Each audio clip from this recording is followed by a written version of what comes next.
Bonjour à tous. Alors, aujourd'hui, on se retrouve pour une recette de harira en ce mois de Ramadan. Donc, pour ceci, vous aurez besoin d'à peu près 200 à 250 grammes de viande. Alors, ça peut être de la viande d'agneau ou de la viande de bœuf, c'est à votre convenance. S'il y a un petit os, c'est encore mieux, comme ça donnera du goût. Vous aurez aussi besoin d'à peu près 100 grammes de pois chiches que vous aurez laissé tremper au préalable toute la nuit afin que ce soit plus simple pour éplucher. Vous aurez aussi besoin de 100 g de lentilles. Ensuite, vous aurez besoin d'à peu près 500 g de tomates. Donc, vous pouvez prendre des petites ou des grosses en fonction. Vous les mixez et vous pouvez le compléter avec la purée de tomates ou bien de la tomate concentrée. Vous aurez aussi besoin d'à peu près 100 g de coriandre et de persil que vous mixerez. De 100 g, un peu plus de 100 g de céleri que vous mixerez aussi, de 100 g de vermicelle, de 100 g de farine. Vous aurez aussi besoin de 2 oignons que vous pouvez mixer si vous voulez, mais c'est à votre convenance. Vous aurez aussi besoin d'huile. Donc, pour les épices, vous aurez besoin de sel, de gingembre, de poivre, de curcuma et de karvi. Donc, le karvi, c'est quelque chose de très spécifique à l'est du Maroc. Effectivement, ce n'est pas tout le monde qui en met, mais nous en mettons parce qu'on trouve que ça rajoute un très bon goût à notre harira. Bien évidemment, vous n'êtes pas obligé d'en mettre. Allez, c'est parti! Alors, nous allons commencer par mettre dans notre cocotte un peu d'huile. Ensuite, vous mettez vos oignons.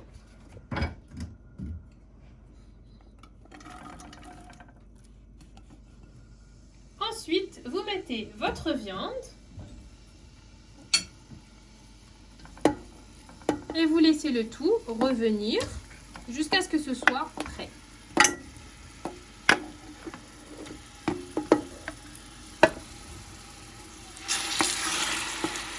Donc bon, vous mélangez un peu, histoire que ça prenne les saveurs.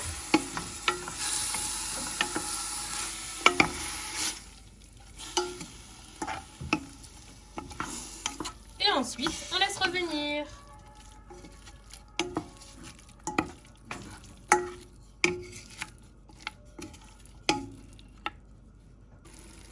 Maintenant que votre viande a bien revenu, vous mettez votre céleri.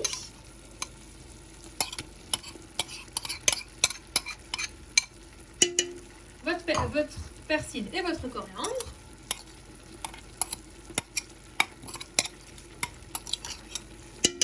Vous mettez également la tomate que vous avez mixée.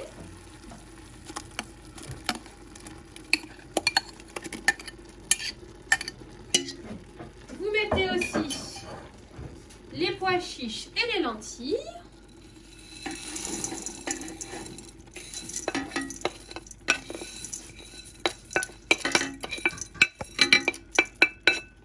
Vous rajoutez les épices.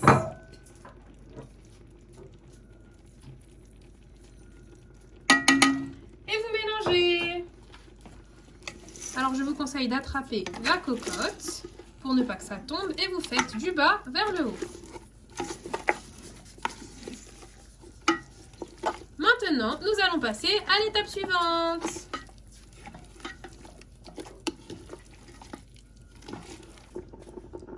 Maintenant, vous allez rajouter de l'eau jusqu'à peu près la moitié de votre cocotte.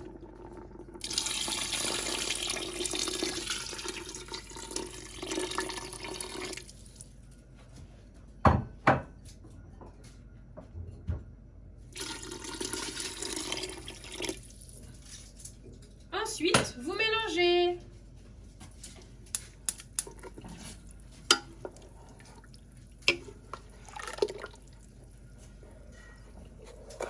Ensuite, vous fermez votre cocotte et vous la laissez cuire 3/4 d'heure à peu près.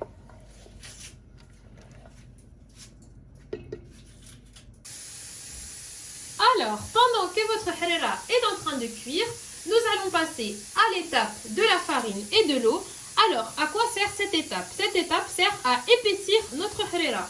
Donc, pour ceci, je vais vous montrer une technique facile pour que vous puissiez puissiez réaliser cette étape. Donc, vous commencez par mettre de l'eau dans un bocal.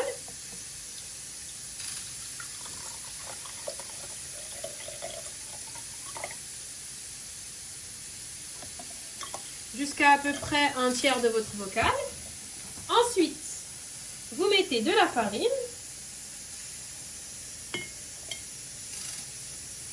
Bon, vous mettez cuillère par cuillère pour que ce soit plus facile.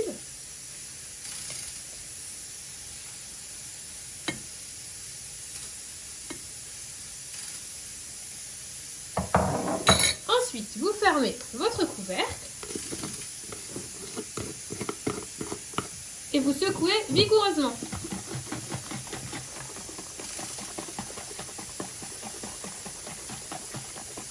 Jusqu'à obtenir la consistance que vous voulez avoir pour votre harira. Et voilà, comme vous pouvez le voir, nous avons obtenu la texture souhaitée. Donc, elle est bien lisse. Si vous voyez des grumeaux, vous pouvez les ouvrir avec la cuillère. Donc, si vous voulez, vous pouvez faire d'autres techniques, mais je trouve que vraiment, celle-là, c'est la technique la plus facile et la plus rapide. Donc, je tenais à vous la partager. Maintenant, nous allons la mettre dans la harira.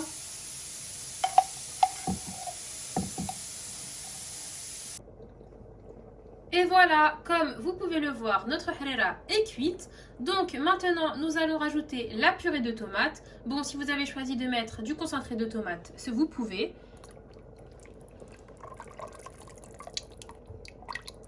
Ensuite, on mélange.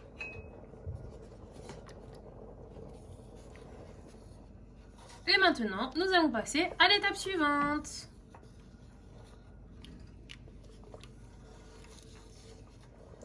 Alors, j'ai oublié de vous dire que la harira est toujours sur le feu à feu doux ou moyen.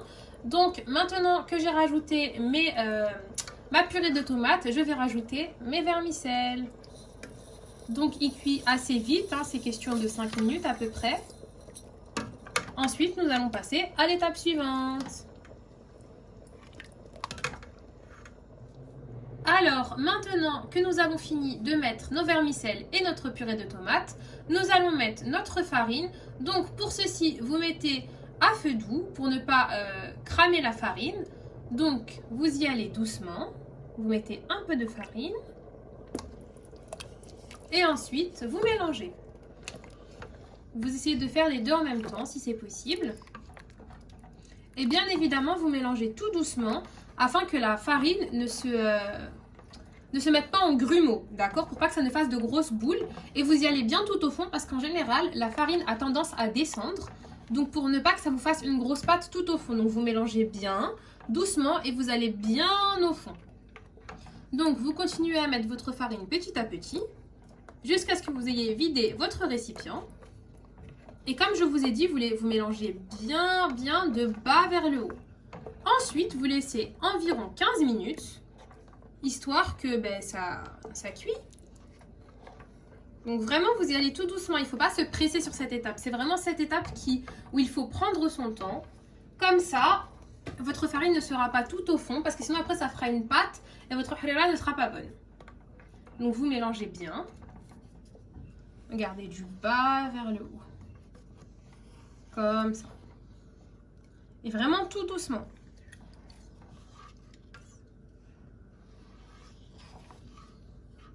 Vous voyez? Tout doucement.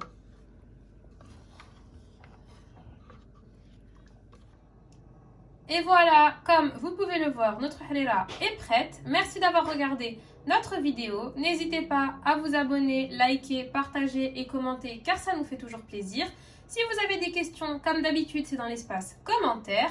Merci, bon ramadan à tous!